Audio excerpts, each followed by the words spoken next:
Waves is a layer 1 blockchain network whose token has gone up over 300% in the last month, rocketing it into the top 30 cryptocurrencies by market cap. If you've never heard of Waves, or as some people call it Russian Ethereum, here's your warning. Stay away from this project, forget you ever heard about it, and whatever you do, do not watch the rest of this video. It's for your own good. If you have heard of Waves, or you're thinking about investing, there are some things that you need to be aware of. Everything is not alright in the Waves ecosystem, and the growth over the recent weeks has been anything but natural. Even worse than that is that the recent growth of Waves has put it on a path to self-destruction, and this self-destruction might happen sooner than you think. In this video, I'm going to outline the shady forces behind the recent price spikes. I'm going to show you that this run-up in price has been detached from the fundamental adoption of the project. And finally, I'm going to make the case that the very forces driving Waves could cause the protocol to crash, as well as depeg their stablecoin, which would cause $1 billion in value to vanish. If you are trying to deepen your fundamental crypto knowledge without the surface level price bait and hype, then hit the like button to help out the video and hit the subscribe button to join us in that quest. I'd also like to give a shout out to 0xhamzy on Twitter, whose thread on Waves was the basis for this video. I'll link his Twitter profile in the description, so be sure to give him a follow. Now let's get on with the video. So what is Waves? If you look on their website, there's not a whole lot of information, but they basically say that they're a community-based stack of decentralized open source technologies to build scalable, user-friendly apps. That's a whole lot of words, but in reality, they're a blockchain platform that enables smart contracts that really is very similar to Ethereum. Going down to their Why Waves section, one thing that is true about Waves is that they are a proof-of-stake network. This means that compared to Ethereum, they will have lower transaction fees and be more eco-friendly for now, although Ethereum is switching over to proof-of-stake pretty soon.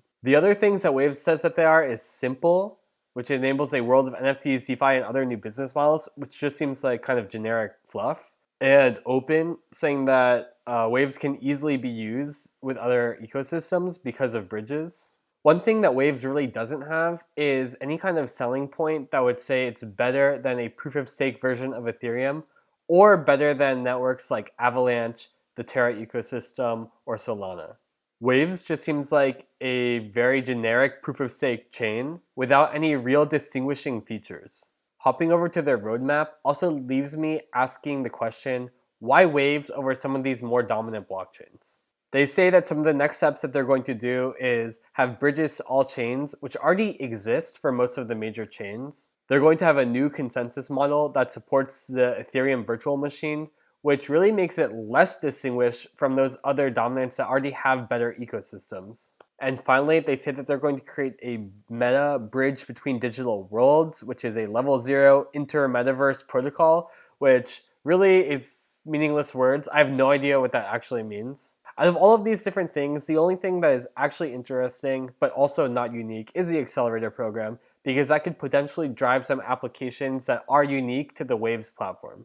So looking down at this meta section, just because I was curious, it seems like they're trying to create an interoperable metaverse based on a metaverse API or toolkit for developers that will let users benefit from unified account management in any NFT game, and see all their NFTs and all games in a single dashboard. This already kind of exists on Ethereum, so I really am not seeing anything that distinguishes Waves from networks that have a lot more applications already running on them. So hopping over to their chart on CoinMarketCap, you can see that over the last few months, they really have had a huge ramp in price, going from $15 a token to over 50 and close to 60 at one point. Taking a look at Waves on CoinGecko and then scrolling down to the trading pair section, we can get a really interesting idea of who is actually buying this coin. Sorting by volume over the last 24 hours, we can see that the Korean exchange, Upbit, is the #1 volume trading place for buying Waves. Over 1/4 of all volume of Waves is trading with the Korean won. And if you look at other trading pairs on Upbit, you'll see that Waves actually has more volume trading than Bitcoin. So one real question is, why is a protocol with so few distinguishing features growing so fast? If you look on the official Waves Twitter account, they give a few reasons. strong community, high stablecoin APYs, and unique features and UX. We've already been over number 3. There aren't really any unique features or UX, but let's look at number 2 because there is some merit to this claim. Jumping over to Vires.finance, which is basically the Aave of Waves protocol, we can see some truly insane yields on these stablecoins. Neutrino US dollar or USDN is the native stablecoin of the Waves platform, and it operates in a way that's kind of similar to US Terra and Luna. As you can see, the APYs on Vires right now are actually insane for these stablecoins, with over 100% APR on USDN, USDT, and USDC. So one of the biggest questions that I have when I see these insane yields is where is the yield coming from? Looking at the supply and the debt on these coins, you'll see that almost 300 million of each USDT and USDC are being borrowed at an 80% APR. This makes absolutely no sense because on Aave, you can borrow these same stablecoins for a fraction of the APR. Jumping back to Vires, we can see something a little bit fishy. USDN has over $600 million worth being supplied and only $30 million worth being borrowed. Meanwhile, USDT and USDC both have much less being supplied, but 10 times greater the amount being borrowed. And if you look closer, you'll see that the amount being borrowed matches the amount being supplied, which means that there's maximum demand to borrow these two stablecoins, but there's really no demand to borrow the USDN stablecoin. Jumping over to CoinMarketCap and looking at Neutrino US dollar, there's something really interesting that we can see over the last few months during the price run-up. So this is the waves chart, and as you can see, the price was kind of steady or declining, and at some point the price started spiking up and up and up. Well, if you go to the market cap of Neutrino US dollars, you'll see that at this exact point, we start getting some really big spike ups in the USDN market cap. These aren't natural spikes at all, and what it means is that there's a whale out there that's minting massive amounts of USDN using the Waves token. One other interesting thing you can see is the market cap of USDN is pretty much flat or even declining other than these massive spikes. So 0xhamzy on Twitter, I know I'm pronouncing that wrong, thinks that this is what's actually happening with these massive spikes in the USDN supply. They make the claim that the Waves team, or maybe another whale, is artificially manipulating the supply of USDN using leverage. Here's the flow of how this would be possible, and it actually sounds pretty plausible.